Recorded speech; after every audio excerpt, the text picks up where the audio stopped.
আল্লাহর প্রিয় হইতে হইলে নফল ইবাদত করতে হবে।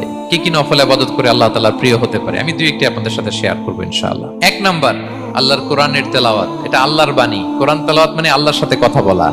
যখন আপনি কোরআন তেলাওয়াত করেন, কাইন্ড অফ আপনি আল্লাহর সাথে মুনাজাত করেন, মানে একান্ত আলাপন করেন, আলাপচারিতা করেন। দুই নাম্বার তালিকা হচ্ছে আত-তাহাজ্জুদ বা কিয়ামুল লাইল। দুই রাকাত করে মাঝরাতে যে সালাতটা বিষ্ণু সাল্লাল্লাহু আলাইহি ওয়াসাল্লাম পড়তেন, এটাকে বলে কিয়ামুল লাইল বা তাহাজ্জুদ। তিন নাম্বার মাধ্যম হচ্ছে বেশি বেশি আল্লাহ তাআলার কাছে চাওয়া, মানে আদ-দুআ, দোয়া করা। বিষ্ণু সাল্লাল্লাহু আলাইহি ওয়াসাল্লাম বলেন আদ-দুআউ মুখুল ইবাদা, দোয়া হচ্ছে ইবাদতের নির্যাস। এবং আল্লাহর কাছে চাইলে আল্লাহ খুশি হয়, না চাইলে আল্লাহ বেজার হয়। বিনয়ের সাথে চাইতে হবে, চোখের পানি ছেড়ে চাইতে হবে, চাওয়ার মতো চাইতে হবে। চাওয়ার মতো চাইলে আল্লাহ দেয়। আল্লাহ তাআলা আমাদের সবাইকে তার প্রিয় ভাজন বান্দাদের তালিকায় অন্তর্ভুক্ত করে নেক আমরা সবাই।